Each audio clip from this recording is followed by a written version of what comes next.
mengerti kehendak Tuhan. Saya ajak saudara melihat dua ayat sekaligus. Yang pertama di dalam Efesus pasal 5 ayat yang ke-17. Sebab itu janganlah kamu bodoh, tetapi usahakanlah supaya kamu mengerti kehendak Tuhan. Paulus berkata, usahakan. Kalau kita tidak mau berusaha, kita tidak akan mengerti. Jadi rupanya untuk mengerti kehendak Tuhan ini perlu satu usaha, perlu satu keinginan, mau, ingin, mengerti. Yang kedua, kita baca dalam Kolose pasal 1 ayat yang ke-9. Sebab itu, sejak waktu kami mendengarnya, kami tiada berhenti-henti berdoa untuk kamu. Kami meminta supaya kamu menerima segala hikmat dan pengertian yang benar untuk mengetahui kehendak Tuhan dengan sempurna. Paulus bahkan berdoa untuk sidang jemaat supaya mereka diberikan satu hikmat, satu pengertian untuk kita bisa mengerti kehendak Tuhan yang sempurna. Jadi saudara-saudara, kita melihat di sini bahwa penting sekali untuk kita mengerti kehendak Tuhan. Kehendak Tuhan, kalau saya mau bikin simple, kehendak Tuhan itu ada dua macam, saudara-saudara.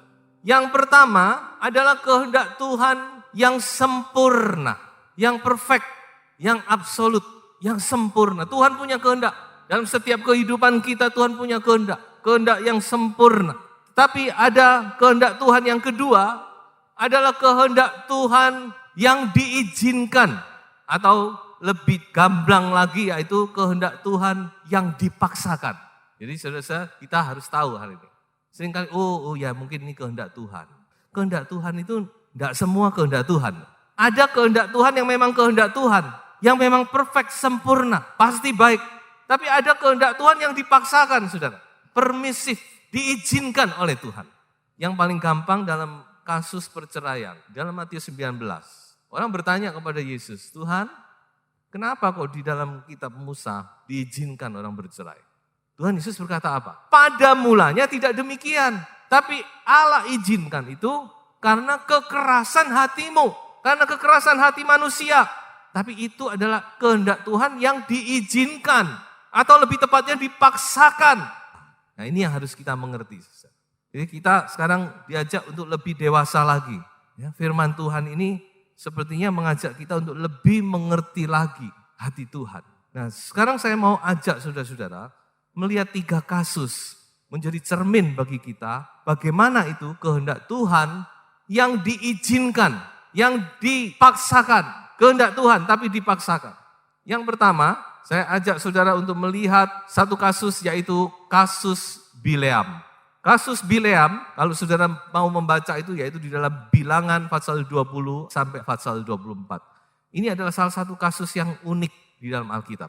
Seorang nabi yang dipakai oleh Tuhan, Bileam. Bileam jelas dipakai oleh Tuhan. Semua orang tahu Bileam dipakai oleh Tuhan. Justru karena dipakai oleh Tuhan ini maka satu kali dia mau dimanfaatkan oleh Raja Moab untuk mengutuk bangsa Israel. Karena kutukannya mandi.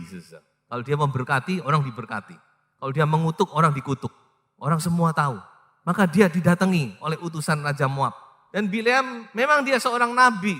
Lalu Bileam tanya, oke, tapi sebelumnya saya mau tanya dulu kepada Allah. Dia berdoa dan Allah menjawab. Dan jawaban itu jelas. Jangan pergi. Ini adalah bangsa yang ku berkati. Jangan engkau kutuk. Dan Bileam juga tahu dengan jelas. Nah ini sudah poinnya. Jawaban Allah jelas, Bileam juga tahu dengan jelas. Lalu Bileam berkata, tidak bisa. Tuhan kemarin memberitahu aku tidak boleh pergi. Maka undurlah utusan Raja Moab. Tapi tidak putus asa. Kemudian mereka datang lagi dikatakan membawa harta yang lebih banyak, uang yang lebih banyak. Dan mengutus orang-orang yang lebih terhormat kepada Bileam. Nah Bileam mulai goncang, hatinya mulai goyah. Padahal dia sudah tahu, kehendak Allah itu dia sudah tahu. Tapi dia berkata apa? Oke, kalau gitu aku tak doa sekali lagi. Siapa tahu Tuhan mungkin mengubah niatnya. Nah ini di sini poinnya. Bileam datang lagi kepada Tuhan dan kali ini Tuhan berkata apa? Oke Bileam, silakan kamu pergi. Saudara perhatikan, silahkan pergi. Tuhan rela, saudara-saudara? Tuhan tidak rela. Saya menangkap kata Tuhan silahkan pergi ini, justru Tuhan mau mencobai hati Bileam. Dia mau tahu, Bileam ini peka enggak? Taat enggak? Tapi namanya Bileam, begitu dia dengar Tuhan ngomong silahkan, langsung dia pergi saja. Dan apa yang dikatakan oleh firman Tuhan, begitu Bileam pergi, Tuhan murka. Sehingga sudah lihat ceritanya dikatakan keledainya tidak mau disuruh maju, dipecuti. Sampai akhirnya keledai itu berbicara kepada Bileam. Kenapa kok Tuhan memecuti aku? Baru waktu itu mata Bileam dicelikkan. Ternyata keledai itu menyelamatkan dia. Kalau dia jalan terus, dia pasti mati. Karena ada malaikat Tuhan di depan. Tuhan izinkan Bileam pergi. Dan sebenarnya Bileam harus peka. Keledai itu sudah menunjukkan, sudah dihalangi dia. Tapi dia terobos terus. Kenapa kok Tuhan izinkan, saudara? Karena Tuhan melihat motivasi yang tersembunyi di dalam hati Bileam. Nah ini saudara-saudara yang harus kita waspadai. Diri kita ini, hati kita ini ada motivasi. Harta. Bileam suka kepada harta. Suka kepada uang. Tuhan tahu. Tuhan melihat sampai dasar hati Bileam, makanya Tuhan kata, mau pergi silahkan pergi. Tapi Tuhan sebenarnya masih murah bukan, masih dihalangi dia. Tapi dia nggak taat, berangkat terus. Saudara, apa motivasi dalam hati kita? Mungkin bukan harta, mungkin untuk nama, popularitas, famous, supaya kita jadi orang terkenal, makin terkenal. Mungkin karena kedudukan, mungkin karena itu, ini yang tidak murni. Dan Tuhan lihat itu. Makanya Tuhan tidak mau menghalangi. Tuhan menghalangi tapi juga Tuhan tidak mau menghalangi. Sudah, toh tidak mungkin ini dihalangi. Pasti dia jablas sungguhan sudah. Bahkan dikatakan ketika dia sudah memberkati, dia tahu tidak boleh mengutuk, dia beri usul yang mencelakakan kepada Raja Moab. Bangsa ini tidak bisa dikutuk, tapi bisa digoda. Kirim saja cewek-cewek cantik dan mereka jatuh. Mereka jatuh dalam perzinahan, mau tidak mau Tuhan harus menghukum mereka. Sekian puluh ribu dibunuh oleh Tuhan. Tuhan adil. Kalau orang sudah motivasinya begitu, saudara-saudara, tidak bisa dihalangi. Makanya Tuhan tidak mau menghalangi. Pergi silahkan. Toh kamu nggak bisa dihalangi. Tuhan lihat kok motivasi dalam hati Bileam. Kehendak Tuhan yang dipaksakan. Kasus kedua, bangsa Israel minta raja. Satu kali mereka datang berkata kepada Nabi Samuel, berikan kepada kami seorang raja. Kami ingin seperti bangsa-bangsa lain, punya raja. Samuel datang kepada Tuhan, Tuhan gimana ini Tuhan? Mereka minta raja. Dan Tuhan berkata apa? Mereka minta raja, denger no wis. Nek itu mau nih mereka wis, turutono. Tapi Tuhan senang, saudara-saudara? Tidak. Tuhan sangat tersinggung. Dan itu dinyatakan dalam kitab Hosea. Tuhan memberi raja, Saul muncul. Tapi dikatakan aku memberi engkau seorang raja dalam murkaku. Tuhan izinkan, minta, Tuhan izinkan. Kurang apa Tuhan? Tapi tidak semua permintaan itu saudara-saudara berkenan kepada hatinya Tuhan. Tuhan izinkan dan kita tahu apa yang dihasilkan oleh Saul. Raja yang seharusnya melindungi mereka membawa banyak masalah, banyak malapetaka. Lalu kenapa kok Tuhan izinkan? Karena Tuhan tahu bangsa ini tegar tengkuk. Gak bisa diomongi. Ngotot. Orang sudah ngotot. Jangankan manusia, Tuhan aja Tuhan tidak akan menghalangi. Nah, ayo kita jadi anak Tuhan. Kita mau sungguh-sungguh peka kepada suara Tuhan. Kita punya keinginan pasti. Tapi ayo kita jangan ngotot. Dengar suara Tuhan. So kalau sudah ngotot, keras hati, sudah benar roh memberontak ini. Tuhan katakan silakan. Mau apa? Tak kasih. Tapi belakangnya saudara, sulit untuk diringkesi. Apa yang diperbuat Saul, ngeringkesnya itu angel, udah kocar kacir. Contoh yang ketiga, pelayaran yang kandas. Paulus sebagai tahanan, dia akan dibawa ke Roma. Dalam perjalanan itu saudara-saudara, mereka satu kali menghadapi satu dilema. Ini mau diteruskan enggak perjalanan ini? Paulus, dia bukan seorang ahli perkapalan. Namun dia punya hikmat yang dari Tuhan. Dia memberi nasihat kepada perwira, jangan diteruskan. tunggu saja di sini sampai melewati musim dingin. Nanti sesudah musim dingin kita lanjut. Tapi dikatakan apa? Perwira itu lebih percaya kepada jurumudi dan nakoda daripada perkataan Paulus. Apa salah? Tidak salah. Paulus siapa? Ya toh? Paulus ini hamba Tuhan, bukan jurumudi, bukan nakoda, tidak ngerti laut. Namun Paulus dipakai oleh Tuhan saat itu untuk berbicara menasehati. Jangan diteruskan. Kalau diteruskan, kita akan dapat banyak masalah. Kita akan alami kerugian besar. Bahkan mungkin nyawa kita pun gak tertolong. Tapi akhir dari cerita ini saudara-saudara, akhirnya mereka tetap berangkat. Dan apa yang terjadi, sudah bisa baca kisahnya dalam kisah 27. Mereka mengalami karam kapal yang luar biasa. Memang saudara-saudara, kalau bukan kemurahan Tuhan, bukan karena Paulus, mati kira-kira 276 orang. Hanya karena kemurahan Tuhan, Tuhan masih selamatkan. Cuma nyawa itu. Kapale sak barange amblas. Tuhan izinkan, Tuhan tidak halangi. Di sini memang kelihatannya seperti Paulus, tapi saya tahu Tuhan. Tuhan juga izinkan hal ini terjadi. Kenapa, saudara? Ya, kadang-kadang kita lihat, memang Tuhan izinkan. Kenapa kok Tuhan izinkan? Saya melihat ini adalah satu maksud Tuhan untuk mengajar kita. Supaya kita lebih bijaksana. Kadang-kadang manusia itu kalau enggak alami sesuatu, enggak kebentuk, enggak tersandung, enggak belajar-belajar. Sudah tersandung aja masih enggak bisa belajar. Makanya Tuhan izinkan memang. Sesuatu kita alami, kerugian. Supaya kita belajar sesuatu dari Tuhan. Dan juga di satu pihak Tuhan dalam kasus Paulus ini Tuhan mau menyatakan kemuliaannya. Tuhan mau membuktikan, membela kredibilitas dari firman-Nya yang disampaikan oleh hambanya. Kadang hamba Tuhan ini gak diregai.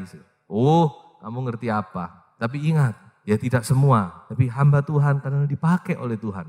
Dengan hikmat ilahi untuk memberi sesuatu, nasihat.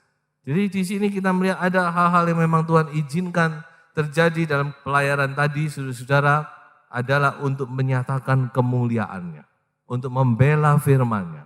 Untuk menyatakan kuasanya. Dan memang Tuhan dipermuliakan di dalam segala perkara.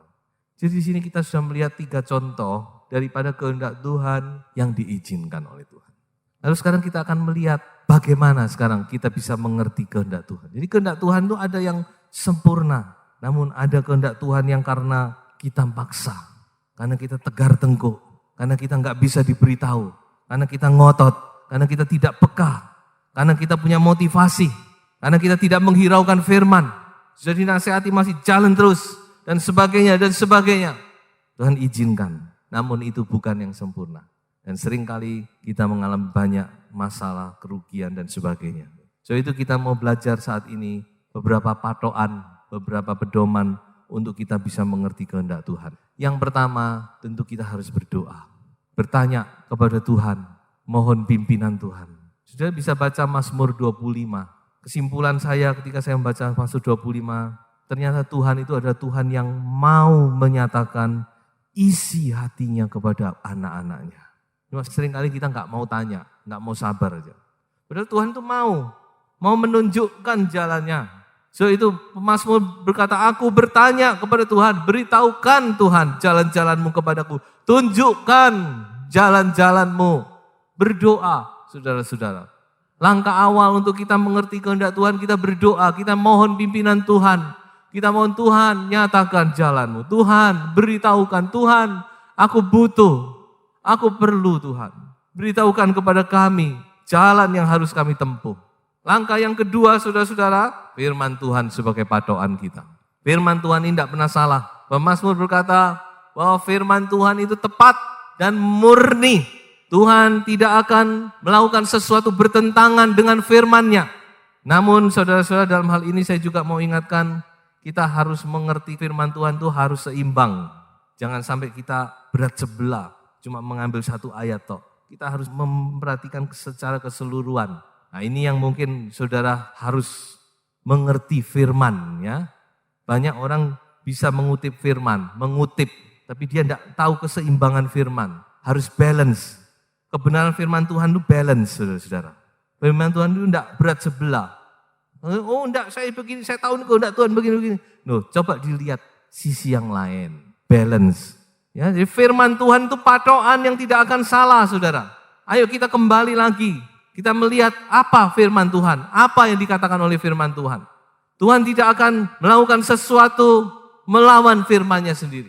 Ayat lain berkata Tuhan itu meninggikan firman-Nya dan namanya di atas segala sesuatu. Dan kalau kita sudah berpatokan kepada firman, kita harus tunduk. Kita harus menyerahkan kedaulatan kita kepada firman. Amsal berkata, jangan kita memakai kepandaian kita sendiri, pengertian kita sendiri, tetapi kita percaya kepada Tuhan, bersandar kepada Tuhan, takut kepada Tuhan. Jadi kita benar-benar tunduk kepada kebenaran firman. Kebenaran itu mutlak, kita yang harus tunduk. Walaupun pengertian kita mungkin begini, tapi kita lihat firman ini begini, kita yang harus tunduk. Patokan yang ketiga, saudara, suara hati. Tuhan memberi hati nurani. Tentu ini hati nurani orang percaya. Kalau orang tidak percaya saya tidak jamin. Karena orang tidak percaya itu hati nuraninya tercemar oleh dosa. Tapi hati nurani orang percaya, anak Tuhan itu sudah disucikan. Salah satunya lewat baptisan air. Baptisan air itu menyucikan hati nurani kita. Jadi sini hati nurani yang sudah disucikan. Hati nurani yang sudah dikuduskan oleh firman dan Roh Kudus. Hati nurani yang ada Kristus di dalamnya. Bukan hati nurani yang kosong. Lalu hati nurani manusia dunia tidak ada Roh Kristus, kosong. Namun hati nurani orang percaya itu bisa kita jadikan satu patokan. Paulus berkata apa? Aku mengatakan kebenaran dalam Kristus, aku tidak berdosa. Atau dalam bahasa lain, hati nuraniku turut bersaksi dalam Roh Kudus. Nah ini, hati nurani dan Roh Kudus bekerja bersama-sama. Hati nurani, Roh Kudus. Karena ada Roh Kudus di dalamnya. Roh Kudus meneguhkan hati nurani dan damai sejahtera Allah memimpin. Damai sejahtera Allah itu juga yang ada dalam hati ini bisa menjadi satu patokan. Ada damai sejahtera enggak? Hati kita kacau balau enggak punya damai, gimana kita bisa melangkah dengan benar, saudara? Jadi ada damai sejahtera yang memerintah, yang memimpin. Dan yang keempat ini juga bisa sudah jadikan patokan, nasihat yang tulus dan rohani. Nasihat yang tulus. Jangan sembarang cari nasihat. Banyak orang keliru cari nasihat. Mendengar nasihat yang salah kita bisa tersesat. Makanya nasihat ini gampang-gampang sulit. Tapi saudara, nasihat yang baik itu adalah nasihat yang tulus. Gak punya motivasi. Dan rohani. Tulus tok gak rohani ya repot. Rohani tapi gak tulus ya juga repot. Orangnya sih rohani. Tapi dia punya motivasi. Nasihatnya gak tulus ya repot. Jadi tulus gak punya kepentingan. Lebih baik lagi kalau orang ini punya kepentingan yang artinya dia memang menghendaki kebaikan kita. Dia nggak punya motivasi lain. Dan lebih hebat lagi kalau orang yang beri nasihatnya adalah orangnya Allah, rohani. Tahu kebenaran firman, Alkitabiah, berpegang kepada firman. Dan saya rasa saudara bisa menoleh kepada pasangan hidup saudara. Karena saya yakin pasangan hidup itu pasti tulus. Makanya saudara jadi orang rohani supaya bisa memberi nasihat yang baik. Tapi kalau tulus pasti. Nasihat seorang istri kepada suami pasti tulus. Dia nggak akan ada motivasi lain. Dia cuma satu, kebaikan untuk keselamatan. Nasihat orang tua kepada anak juga pasti tulus. Amin. Mana ada orang tua mau mencelakakan anak, nggak ada. Paulus berkata apa? Tujuan nasihat itu ialah kasih yang timbul dari hati yang suci, hati nurani yang murni, dan iman yang tulus ikhlas. 清洁的心，无愧的良心，无伪的信心. Dalam bahasa Mandarin. 清洁的心, hati yang bersih. 无愧的良心, hati nurani yang tidak tertuduh. Dan 无伪的信心, bukan iman yang pura-pura, tapi benar-benar iman yang tulus ikhlas. Nasihat yang demikian sangat berharga. Saya rasa saudara, kalau kita mau berjalan, kita akan tahu kehendak Tuhan dalam hidup kita. Tuhan tidak pernah menyembunyikan kehendaknya. Tinggal kita saja mau enggak, kita rindu enggak untuk mengerti dan melakukan kehendak Tuhan itu. Sebagai ayat terakhir, mari kita baca. Janganlah kamu menjadi serupa dengan dunia ini, tetapi berubahlah oleh pembaharuan budimu, sehingga kamu dapat membedakan manakah kehendak Allah, apa yang baik, yang berkenan kepada Allah, dan yang sempurna. Segala puji bagi nama Tuhan.